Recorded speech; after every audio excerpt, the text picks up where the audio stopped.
Et même, vu le temps, parce qu'il est déjà l'heure de nous réveiller du sommeil, car maintenant le salut est plus près de nous que lorsque nous avons cru. La nuit est avancée et le jour approche. Alors mettons de côté les œuvres de ténèbres, et soyons revêtus des armes de lumière. Marchons d'une manière bienséante, comme en plein jour, non dans les orgies et les ivrogneries, non dans le concubinage et la luxure sans bride, non dans la querelle et la jalousie. Mais soyez revêtus du Seigneur, Yehoshua Mashiach, et ne prenez pas soin de la chair pour accomplir ses désirs. Amen. La Bible nous dit que, et même vu le temps, parce qu'il est déjà l'heure de nous réveiller du sommeil. Pourquoi le sommeil? C'est parce que beaucoup de personnes dorment. On dort la nuit. Voilà pourquoi la Bible dit que il est déjà l'heure de se réveiller. Parce que c'est dans la nuit qu'il se passe beaucoup de choses. Car maintenant le salut est plus près de nous que lorsque nous avons cru. Là, on parle du sommeil. Et le sommeil, on nous parle de la nuit. Et c'est pendant la nuit qu'il est plus près, en fait, que maintenant le salut est près de nous. C'est pendant la nuit. Beaucoup de personnes pensent que le salut va venir pendant un jour, il fait beau, il fait 35 degrés. Voilà, Jésus vient, alléluia, il fait jour, amen. Mes amis, on va se tromper de jour. Justement, c'est parce que le salut est plus près de nous que lorsque nous avons cru. Mais pendant la nuit, quand beaucoup de personnes perdent espoir, quand beaucoup de personnes commencent à vouloir baisser les bras, c'est là où il faut redoubler d'efforts pour relever les bras. La nuit, verset 12, la nuit est avancée et le jour approche. Vous voyez, la nuit est avancée. Vous voyez, et le jour approche. C'est quel jour? Le jour du Seigneur approche. Alors, mettons de côté les œuvres de ténèbres et soyons revêtus des armes de lumière. Pour mettre de côté les œuvres de ténèbres, il faut être revêtu des armes de lumière. Les armes de lumière, c'est la parole. C'est contre la parole que nous combattons les œuvres de ténèbres. Voilà pourquoi on dit la nuit est avancée. Voilà pourquoi beaucoup de personnes passent par des troubles. Beaucoup de personnes passent par le brisement de la chair. Le caractère commence à se réveiller parce que c'est dans la nuit que les bêtes sauvages sortent. Les loups sortent, les vipères sortent, c'est pendant la nuit. Les bêtes sauvages sortent. C'est là, pendant la nuit, là, mes amis, que pendant la nuit, là, nos caractères vont sortir. Nos mauvais comportements vont sortir. On va mal nous parler, on va réagir mal. On va commencer à vouloir baisser dans la prière. C'est pendant la nuit. Et je vous assure, la nuit est déjà avancée. Cette parole, mes amis, est accomplie, mes amis. La nuit est avancée. Et le jour approche. Quand Paul parlait de ce texte, mes amis, il y a 2-3 000 ans déjà. Et nous sommes dans ce temps. Maintenant, on dit que marchons d'une manière bienséante, comme en plein jour. Donc, en fait, déjà, premièrement, les œuvres des ténèbres, soyons revêtus des armes de lumière pour marcher d'une manière bienséante. Donc, premièrement, pour être débarrassé des œuvres des ténèbres, il faut être revêtu des armes de lumière. Et pour marcher d'une manière bienséante, il faut que nous soyons revêtus des armes de lumière. Parce que sans cela, on ne peut pas bien marcher. Comme en plein jour. Non dans les orgies, non dans l'ivrognerie, non dans le concubinage, non dans les luxures sans bride, non dans les querelles, les jalousies. Et beaucoup de personnes se disent chrétiens, mais sont dans les querelles et les jalousies. Les jalousies, oh non, l'autre a plus de grâce que moi. Oh non, l'autre fait ci plus que moi. Oh non, fais ci, fais ça. Non, l'autre a plus de grâce. Seigneur, lui, les jalousies. Voilà pourquoi le Seigneur parfois nous fait passer par les brisements, par l'inconsidération. Tu vas faire quelque chose pour quelqu'un et la personne ne va même pas te dire merci. Et toi, tu te rends compte que, mais Seigneur, elle n'a même pas me dire merci. Ben voilà, le Seigneur veut te briser par là. Tu vas faire du bien aux gens, mais les gens ne vont même pas te dire merci. Parce que le Seigneur veut que tu passes par là. Et après, d'autres personnes vont commencer à maintenant dire oui, mais il ne m'a même pas dit merci. Regarde, c'est à cause de moi qu'il est comme ça. Voilà, l'orgueil. Et beaucoup de personnes doivent être brisées au niveau de l'orgueil. Vous allez voir que parfois, le Seigneur peut nous briser dans plusieurs façons. Hein. Exemple, tu vas peut-être prier pour quelqu'un. Un exemple, tu pries pour quelqu'un. La personne, bon, tu as prié gloire au Seigneur, mais une autre personne va venir prier, boum, elle est délivrée, changée. Direct. Maintenant, le Seigneur voit ton cœur, comment tu réagis. Amen. Est-ce que tu vas te glorifier ou est-ce que tu vas dire, oui, mais pourquoi quand j'ai prié, ça n'a pas eu effet. Amen. Le Seigneur nous brise. Mes amis, c'est le temps que le Seigneur va nous éprouver. Est-ce qu'on l'aime véritablement? Est-ce qu'on l'aime? Amen. Est-ce qu'on veut réellement le Seigneur? Est-ce qu'on veut véritablement le chercher? Je vous assure, c'est le temps d'être revêtu des armes de lumière pour marcher d'une manière bienveillante. Parce que, mes amis, à la maison, on sait qui est qui. Dehors, tu peux faire le chrétien, mais à la maison, chez toi, comment tu te comportes? Si exemple, si tu regardes des trucs bizarres sur Internet, si un chrétien était à côté de toi, est-ce que tu aurais regardé ça? Tu n'aurais pas regardé ça. Parce que tu es chez toi, tu fais ce que tu veux. Mais si un chrétien regarde aussi les mêmes choses que tu regardes sur ton téléphone, est-ce que tu aurais regardé ces choses devant un chrétien? Non. Et parfois, on est là, on page vite. On voit les hommes musclés. On est là, on reste 2 secondes. Mais si c'est un chrétien qui est à côté, même pas une demi-seconde, on page vite. On dit, oh, c'est quoi ça? Les attaques. Mais pourtant, quand tu es tout seul à la maison, tu t'observes bien. Tu dis, ok. Et tu pages doucement. Amen. Donc, véritablement, soyons des chrétiens. En fait, marchons comme si le Seigneur était à côté de nous. Chaque jour que nous marchons, chaque chose que nous faisons, comment tu te comportes quand tu es tout seul? Maintenant, dans la suite du verset, on dit que, mais soyez revêtus du Seigneur Yahushua Mashiach, Jésus-Christ, et ne prenez pas soin à la chair pour accomplir ses désirs. Merci Seigneur. C'est le temps du réveil. Mais de quoi? Le réveil de la chair. Parce que quand le Seigneur vient, il va d'abord réveiller la chair, avant que son vrai réveil arrive. Il y a 2 types de réveil. Le réveil de la chair et le réveil de l'esprit. Mais d'abord, le réveil de la chair va commencer à nous attaquer. Et c'est ce temps, mes amis. On est dans ce temps. Le temps du réveil de la chair. Ta chair va de plus en plus se lever. Ta chair va de plus en plus vouloir se distraire. Les choses du monde. Ta chair va de plus en plus séduire. Ta chair va de plus en plus draguer. Ta chair va de plus en plus tu vas commencer à te sentir fraîche. Tu vas de plus en plus...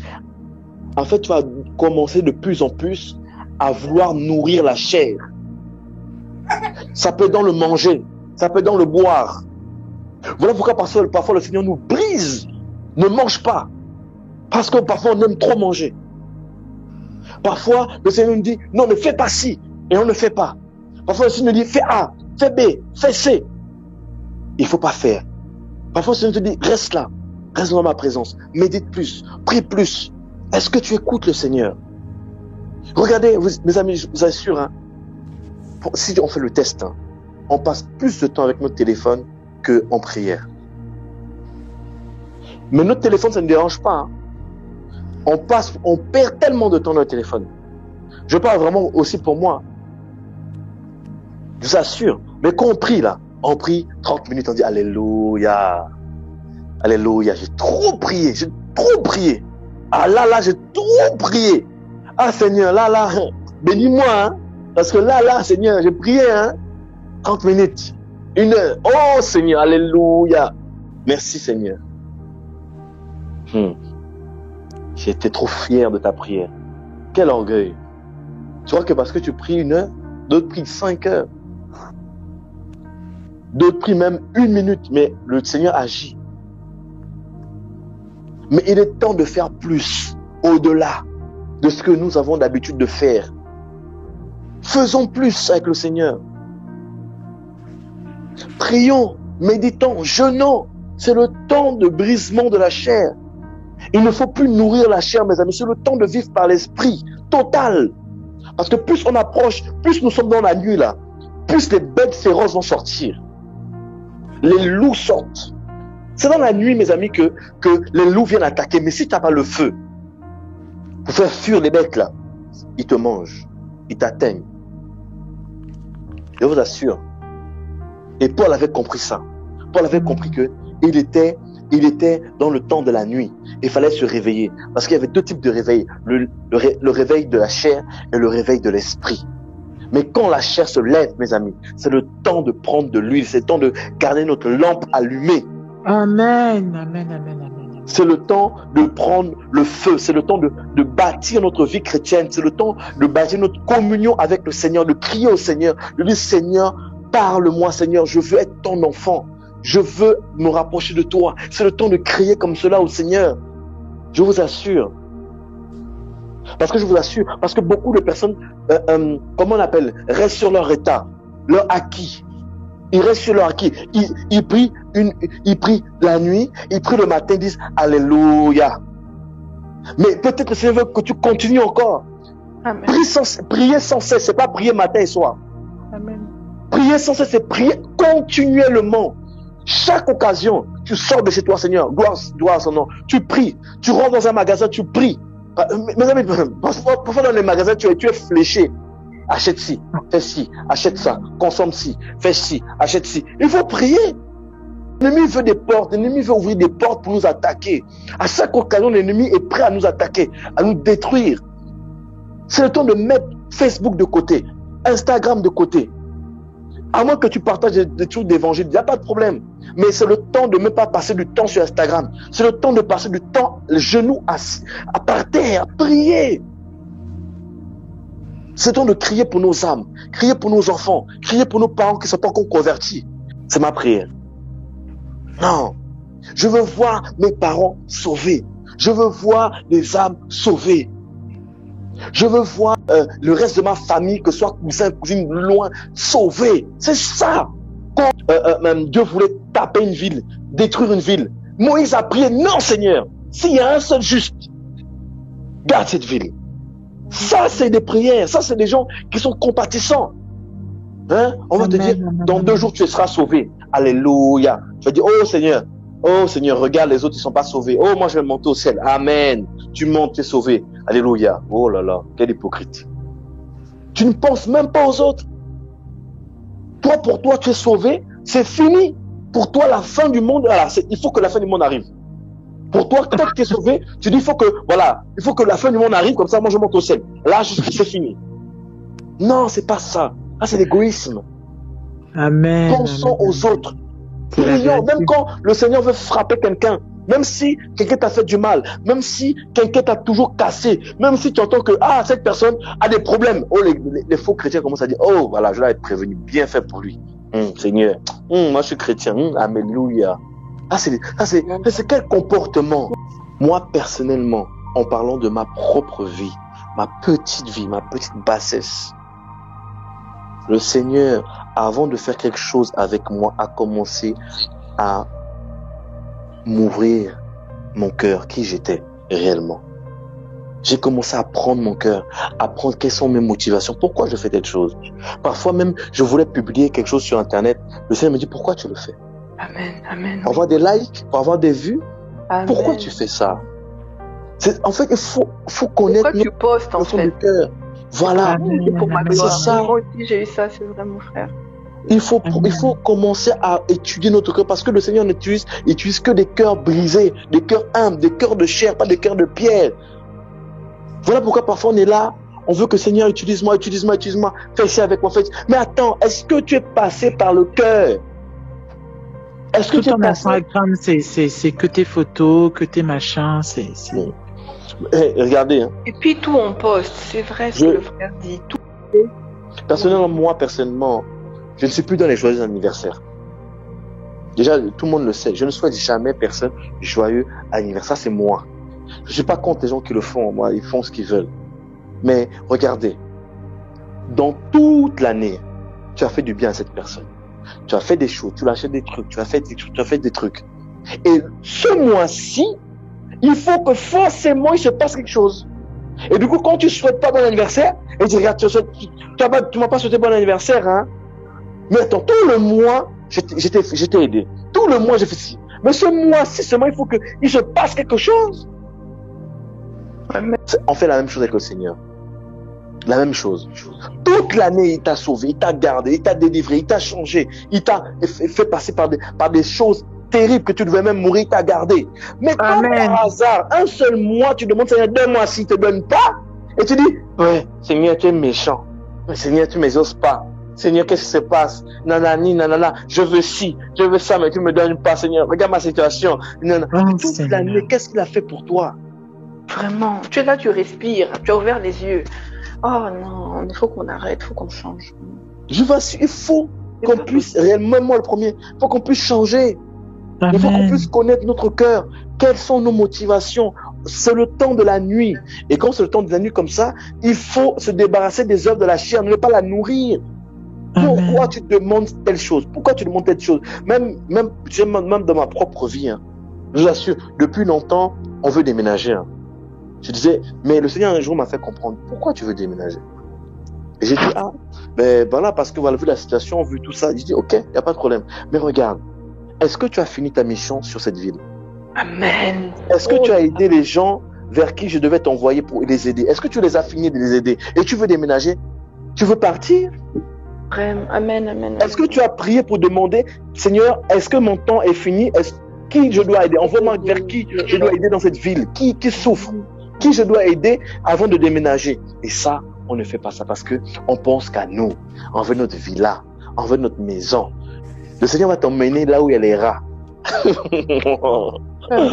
Pour te briser, pour te casser, pour te détruire. Parce que d'autres personnes vivent dehors. Donc, attends, tu préfères vivre là où il y a le chauffage ou dehors? Choisis. Les rats ou dehors? Et là, tu commences à dire, ah bon, quand même, les rats, c'est mieux. Et dehors, c'est pas évident. Voilà, là, tu commences à voir les autres, ben, tu commences à voir que d'autres, c'est pire. Ne te plains pas. Arrête de te plaindre. Amen. On se plaint tous les jours. On est, je vous assure, on convoque même Dieu là-bas. Dieu, viens là-bas. Regarde la situation. Regarde regarde. Mais parfois même, je vous assure, hein, même parfois même au travail, ça se passe mal. Les gens te parlent mal. Mais attends, ok, quelqu'un t'a parlé mal. Bon, est-ce que tu as prié pour eux? Est-ce que même tu as jeûné pour eux? On peut prier 1 minute. Oh Seigneur, pense à elle. Amen, alléluia. C'est tout. Non. La Bible dit à prier avec instance. Faut prier avec intensité. De la même manière que tu pries pour tes problèmes, là, faut plier comme ça pour ton voisin. C'est ça. Faut pas être égoïste dans la prière. Nous, les chrétiens, c'est vrai, des fois, quand c'est nous, on est là, on pleure même de tout notre cœur. Mais quand tu sais qu'il y a un frère qui a besoin aussi qu'on pleure pour lui devant le trône de grâce, est-ce que tu pleures comme ça? Non. Oh, tout c'est toi. Oh, parce qu'on pense pas aux autres. Et voilà pourquoi c'est le temps où, Seigneur, même David disait, Seigneur, purifie mon cœur dans mon sommeil. Parce qu'il savait que dans le cœur, il y a tellement de choses qui se passent. Amen. David était quelqu'un qui était appelé du Seigneur, oint du Seigneur, appelé même. Et il était oint par la corne. Et vous avez remarqué qu'il y a 2 types de oint. Il y avait Saoul qui était oint par la fiole, mais David c'était par la corne. La corne, c'est le brisement. Vous savez comment David est venu au pouvoir? Il était tellement brisé, tellement calomnié, c'était dur. Même le roi voulait le tuer. C'était tellement dur pour lui. Voilà le type de oint que le Seigneur cherche. Des oints qui se laissent briser, qui disent, Seigneur, je veux diminuer, que tu puisses croître. Amen. Parce que je vous assure, les oints, huile, regarde, la fiole, c'est quoi? La fiole, c'est quelqu'un qui est oint, mais qui va pousser vite. Et on a vu des gens oints par le Seigneur, mais poussent vite. Ouh! Après, la chute est terrible. Pouf! Mais les oints comme David, C'est ouais, Dans le brisement, ouais. Ah, ça part dans le brisement. Formation. Dans la formation, tous les jours. Oh là là. Ils grandissent, ils grandissent. Ils grandissent en autorité, en onction. Ils grandissent, ils grandissent. Humble, toujours. Au pouvoir, ils savent être au pied du Seigneur. Peu importe la hauteur, ils savent être au pied du Seigneur. Peu importe ce qu'ils font, ils ne tombent pas dans l'orgueil. Quand le prophète allait prévenir le roi, ah, fais pas ci, fais pas Seigneur, toi là, ah. Il n'écoutait même plus Dieu. Il faut commencer à être au pied du Seigneur et écouter pourquoi je fais cette chose. Seigneur, montre-moi mon cœur, montre-moi qui je suis en vérité. Comme je prends une témoignage comment on appelle, d'une sœur qui me disait, le Seigneur à chaque fois il me montre que je suis en colère, que je me fâche. Mais oui, c'est bien. Il faut louer le Seigneur. Quand le Seigneur te montre que tu te fâches, tu es en colère, ben c'est parce que le Seigneur veut t'arracher ce caractère-là. Il te montre qui tu es vraiment. Parce que si nous, on se regarde, si tout le monde se regarde dans un miroir là, oh, je suis beau, je suis parfait, parfait pour aller au ciel. Regarde ma beauté. Là, je monte au ciel direct. Pour moi, je monte. Attends. Mais quand le Seigneur te regarde, quand le Seigneur t'observe là, oh là là, catastrophe.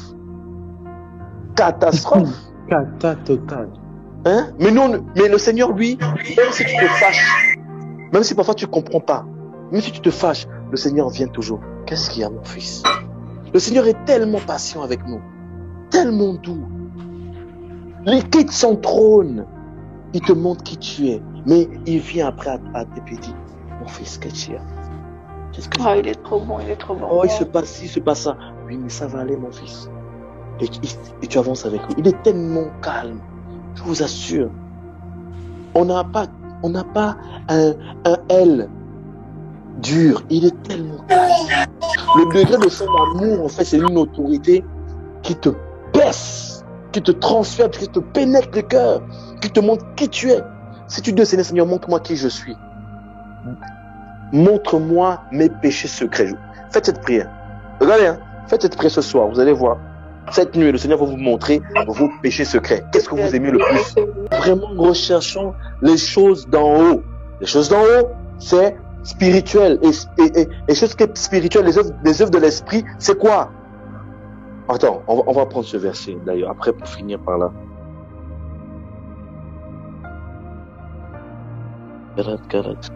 Galates 5, c'est ça?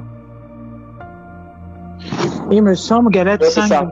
Les fruits de l'esprit que nous devons demander, c'est quoi? Premièrement, c'est l'amour. Oh. Non, je suis dépassé par l'amour du Seigneur. Pourquoi le Seigneur nous parle toujours de l'amour avant toute chose?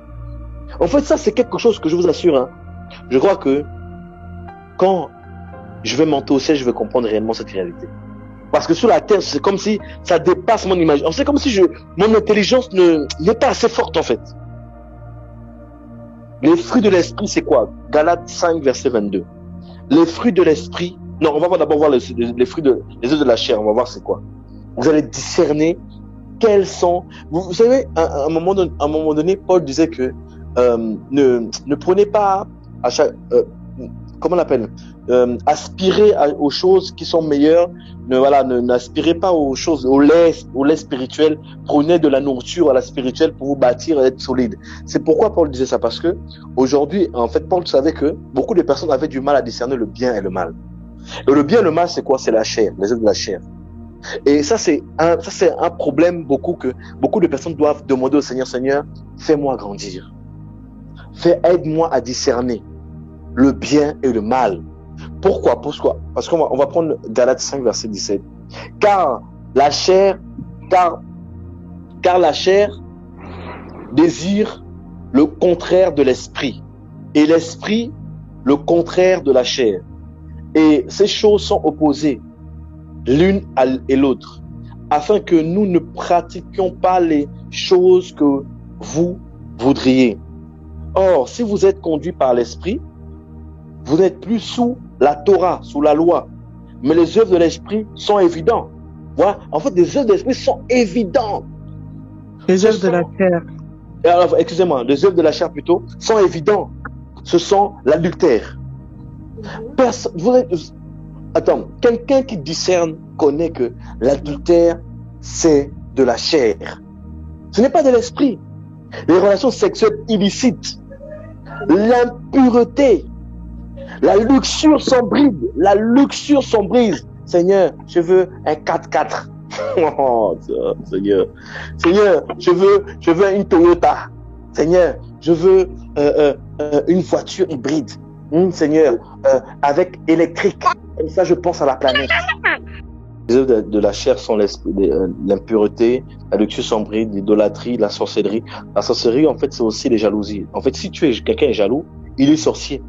Vous croyez que la sorcellerie, c'était juste, oui, je fais des incantations, c'est tout. Non, la sorcellerie, c'est quand c'est la rancune. Oh, la haine. La haine. Regarde, ce que tu dis, je vais juste rajouter parce qu'il y a un autre passage qui parle exactement de ce que tu dis dans Samuel chapitre 15. Dans Samuel chapitre 15, verset 23. C'est écrit aussi la rébellion. Bon, c'est en anglais. Est-ce que quelqu'un pourra lire après en français, hein, quand le frère aura fini. Mais ça parle de la même chose que la rébellion. C'est la même chose que la sorcellerie. La rébellion, c'est ça? Oui, la rébellion, c'est Samuel. En fait, lisons de 22, Samuel, chapitre 15, versets 22 à 23. Non, quand tu as fini, mon frère, c'est juste pour compléter ce que tu dis, parce que là, ça répète encore ça. Non, justement, on va rentrer dedans et après on va revenir. Il n'y a pas de problème. Quelqu'un peut juste lire Samuel. Verset 23, 1 Samuel, chapitre 15, verset 23. Car la rébellion est un péché autant que la divination, et la résistance ne l'est pas moins que l'idolâtrie et les téraphimes. Puisque tu as rejeté la parole de Yahweh, il te rejette aussi, afin que tu ne sois plus roi. Et il y a aussi au 22, et si tu peux dire, moi c'est en anglais, là où il dit, écoute, l'obéissance est meilleure que le sacrifice et la suite. Amen, amen, amen. Yahweh prend-il plaisir aux holocaustes et aux sacrifices autant qu'à l'obéissance à sa voix? Voici, l'obéissance vaut mieux que les sacrifices et l'observation de sa parole vaut mieux que la graisse des béliers. Amen. Gloire au Seigneur. Et l'idolâtrie, la sorcellerie, les inimitiés. Est-ce qu'on peut taper sur Internet les inimitiés, c'est quoi? Les inimitiés. Définition. Les querelles, les jalousies, les animosités. Donc, est-ce qu'on peut taper, quelqu'un peut taper la recherche, inimitié et animosité? Il faut bien définir ces choses-là, parce que c'est des choses qu'on peut passer vite, mais c'est des choses importantes. Je vais écrire. Ah, c'est inimitié? Oui? Ça veut dire un sentiment hostile envers quelqu'un, inimitié. Un sentiment comment? Hostile envers Sentiment quelqu'un. d'aversion, d'hostilité à l'égard de quelqu'un. Avoir de la haine. Sentiment d'hostilité. En fait, c'est un sentiment où tu ne le caches, c'est un sentiment que tu penses de lui, qui est mauvais. En fait, tu penses peut-être, en fait, on peut dire que, exemple, quelqu'un, vous êtes tous chrétiens, vous êtes là et tout, et tu penses que lui là, j'ai l'impression, il est bizarre. Ouais, ça peut être ça, hein. Hostile, hein, ça peut être ça, mais c'est subtil en fait. C'est ça le sentiment de la personne. Voilà pourquoi tu t'approches pas de la personne, tu manges pas avec lui. Tu te méfies, la méfiance. Tu vois? Et animosité, c'est quoi? Les mauvais soupçons, quoi. Les mauvais soupçons. Voilà, pas fondé. Persistance à la malveillance. De quoi? Animosité? Animosité, c'est sentiment persistant de malveillance et attitude agressive. Antipathie, malveillance. Oui, antipathie, en gros, c'est le contraire d'empathie.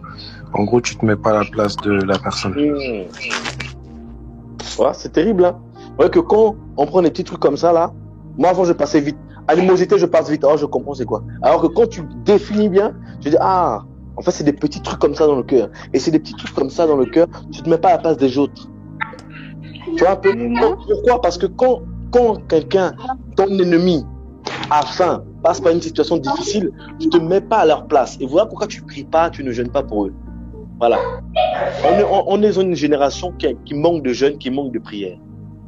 C'est une génération où on dit que, oui, on est sous la grâce. Alléluia. Vous savez, à l'époque, avant, début de notre conversion, tout était facile pour nous, je vous assure. On priait 2 minutes. L'onction venait fou. Amen. T'es là, tu méditais 2 secondes. Oh, le Seigneur te parlait. Alléluia. Tu faisais quoi? Tu faisais quoi? Je sais pas. En fait, tout était facile. Je sais pas. Le Seigneur était avec toi. T'étais au ciel. Tu disais Alléluia. Dans la présence, tu dois demeurer 30 minutes, 1 heure. Hein? Bien sûr. Tu sautais Alléluia. Tout est facile pour toi. Tu dis Seigneur, Seigneur, je veux que dans ce travail on m'accepte. Boum, on t'accepte. Alléluia. Seigneur, je veux avoir cette chose. Oh, alléluia. Seigneur est vivant. Tu parles dans la rue. Jésus est vivant. Alléluia. Alléluia. Hosanna. Maintenant après. Ah, Seigneur. Oh, mon frère, pardon. Après, maintenant. Oh, Seigneur, qu'est-ce qui se passe? Devenir adolescent dans la foi. Ah. Et dès qu'il y a une tribulation là, c'est fini. C'est abandonné. Oh, c'est ma faute, voilà. Pour entrer dans la concentration, dans la prière, tu dois percer 1 heure. Le Seigneur est dit, tu sens rien, tu dois continuer. Pourquoi ce genre de situation? Pourquoi ça nous arrive? Regardez. Pourquoi ce genre de situation nous arrive? Parce que, regardez, avant le Seigneur combattait pour nous. Il faisait tout pour nous. Il était là. Maintenant, il veut que tu puisses aller prendre l'épée toi-même et combattre toi-même. Parce que le Seigneur dit dans sa parole qu'il sera tous les jours avec nous, mais il ne combattra pas tous les jours avec nous. C'est ce qu'on a oublié. Le Seigneur est avec nous tous les jours. Mais les combats, il y a certains combats, mes amis. À toi maintenant d'aller prendre une épée qui est dans la parole pour combattre avec Dieu. Dieu a dit. C'est là où la foi s'opère parce que tu as tellement été brisé. Tu as tellement passé dans les temps où le Seigneur était avec toi et combattait pour toi. Maintenant, c'est le temps de dire, là, ça suffit. C'est bon. Là, maintenant, c'est le temps de toi-même aller combattre. Parce que tu as été préparé à la guerre. Amen. Oui. Quand tu étais encore un enfant, le Seigneur fait avec les enfants. C'est normal. C'est la même image que nous sommes avec les enfants. À un moment donné, tu fais tout pour l'enfant. Tu es avec lui. Il nourrit. Tu fais ci. Tu fais à manger pour lui. À un moment donné, 15 ans, 17 ans, fais toi-même à manger. Et mange. Va laver la vaisselle, lave tes habits. Ouais. Voilà. C'est maintenant à toi d'aller manger. Où? Dans la parole. Tu manges. Tu es là, tu es dans un endroit, tu ne comprenais pas le pays. Tu dis, Seigneur, voilà, dans le travail, on m'attaque, c'est pas évident, Seigneur. Voilà, tu es déjà grand, maintenant tu es adulte. Maintenant tu tombes sur un verset. Tout lieu que touche la plante de tes pieds, il te le donne. Oh! Une fois s'opère, je t'assure, le problème devient facile pour toi. Tu dis, oh, c'est bon. Je connais maintenant. J'ai eu une épée qui m'a défendu maintenant. Voilà, c'est ça. Arrêtons. C'est bien d'écrire. C'est dans la parole que nous avons les épées pour combattre maintenant. Parce que lorsque nous sommes adultes, parce que lorsque nous sommes enfants, nous fonctionnons comme des enfants. Lorsque nous sommes adultes là, fonctionnons comme des adultes. Prenons de la nourriture solide. Et c'est ça, en fait, l'image là. De devenir plus des enfants. Donc chaque situation qui nous arrive, dites-vous qu'il y a un message dans la parole qui est pour toi. Va chercher ça. Ça va te fortifier. Vous voyez? Et on dit, dans la suite du verset, les querelles, les jalousies, les animosités, les esprits de parti. Alors ça c'est un truc terrible, ça. Esprit de parti. Il y a des gens, parfois, ils sont à l'assemblée, ils aiment trop leur assemblée. Ils disent, non, les autres là-bas sont sales, nous on est meilleurs. Nous on est l'église des rachetés. Nous on est l'église de feu, montagne de feu. Maintenant, tu peux pas te rassembler avec d'autres chrétiens. Donc, pour toi, vous êtes les meilleurs. C'est bien, reste comme ça. Vous êtes les meilleurs, hein. C'est bien. Ils restent entre eux. On rigole, mais continuer comme ça va mal finir. Hein. Vous savez, les sectes, c'est pas forcément parce que le nom secte. C'est parce qu'ils restent entre eux. Ils se marient entre eux. Ils chantent entre eux. Ils vivent entre eux. Ils se réunissent entre eux. Quand tu vas ailleurs, non, reste ici. Ça, c'est des sectes. Voilà comment on repère les sectes. Hein. Je vous assure. Il y a certaines assemblées où on les interdit de voir d'écouter d'autres prédicateurs. On peut te constater, ah non, en fait, celui-là, je le sens pas trop, donc après, celui-là, je le sens pas trop. Mais dire que non, écoute que nous, c'est une secte. C'est une secte. Il faut que nous soyons diversifiés parce que il y a des enfants de Dieu partout dans le monde qui peuvent t'encourager. Peut-être ce qui te manque, c'est simplement une parole d'un autre chrétien qui n'est même pas dans ton assemblée pour te fortifier. Il fois même. Et nous restons trop sectaires. Il faut pourquoi il faut, comment on appelle, les esprits de parti. Il ne faut pas avoir un esprit de parti. Les divisions et les sectes, tu vois, ça colle ensemble. Division et sectes. Il ne faut pas avoir des sous-partis. Tu vois, les esprits de parti, division et les sectes. Les envies, les meurtres, l'ivrognerie, l'orgie. Les choses semblables à cela au sujet desquels je vous prédis. Tu vois, Paul a prédit ces choses. C'est terrible, hein? Comme je vous l'ai déjà dit, que ceux qui commettent de telles choses n'hériteront pas du royaume d'Élohim, de Dieu. C'est terrible, hein? Donc, si, maintenant, les fruits de l'esprit, c'est quoi? Les fruits de l'esprit, c'est quoi? C'est l'amour, la joie, la paix, la patience, la bonté, la bénignité, la foi, la douceur, le contrôle de soi. Le contrôle de soi. Est-ce que tu arrives à te contrôler?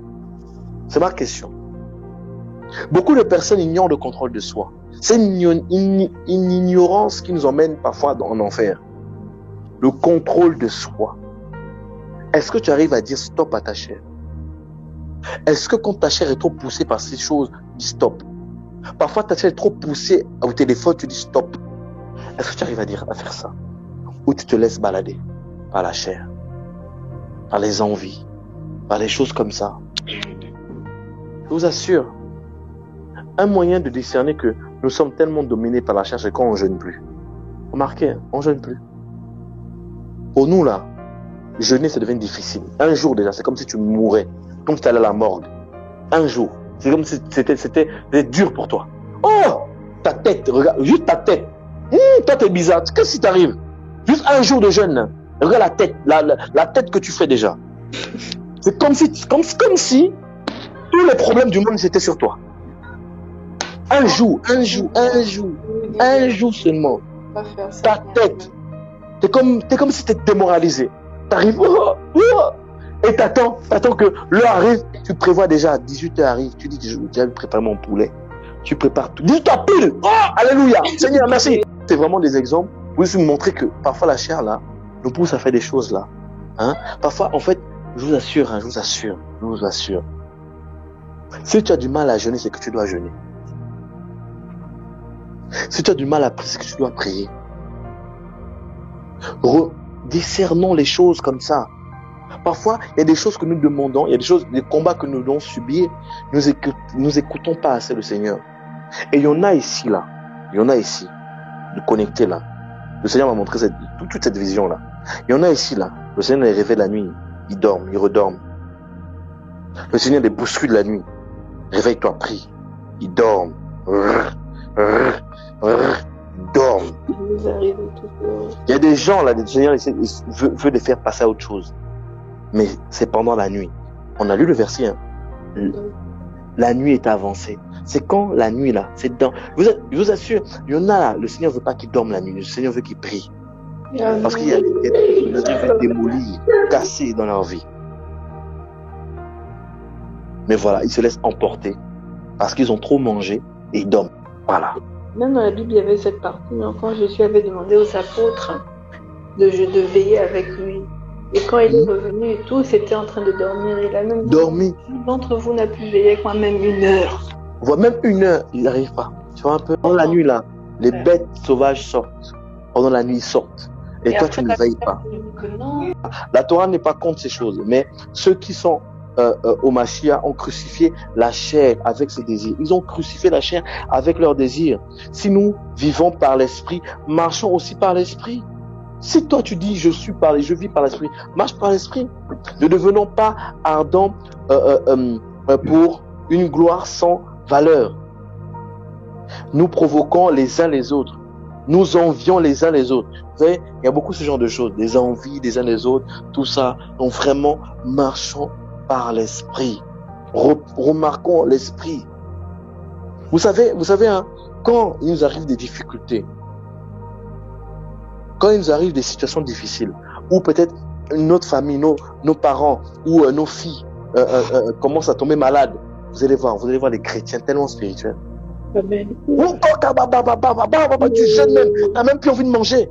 t'as même plus envie, tu penses qu'à la prière parce qu'il y a une alerte, il y a quelqu'un qui doit mourir. Mais je vous assure, mais c'est comme ça que nous voulons demeurer chaque jour jusqu'au retour du Seigneur. Pour nos familles, pour nos enfants. C'est pas parce qu'il nous arrive rien que toi tu ne pries plus. Voilà, tu baisses les gardes. On est comme ça, nous les chrétiens. On baisse la garde, tout va bien, je baisse la garde. Alors que un soldat veille, un soldat c'est quelqu'un qui veille. Il surveille, il veille tous les jours, il veille. Mais nous on veut pas veiller. Amen. On veut pas veiller. C'est un bon message de réveil ça, pour nous rebooster un peu. Voilà pourquoi c'est important qu'on puisse demeurer dans la constance. Amen. Tu as eu des combats, tu as jeûné il y a une semaine, continue, sois constant. Constant. Ne dis pas que alléluia Seigneur, tu m'as fait la grâce de jeûner une semaine. Alléluia. Maintenant là, pendant 5 mois là, plus de jeûne, fini. Toi tu te dis que tu as accompli ta mission, c'est fini. Et après quand les troubles arrivent, ah non, je dois rejeûner parce que là, je parle de moi. Hein. Vraiment. Je suis comme ça. Et le Seigneur nous délivre par sa grâce. Il y a quelqu'un ici là qui est beaucoup les pensées impures. Beaucoup. Et c'est qu'il prie pour ça par rapport à cette situation.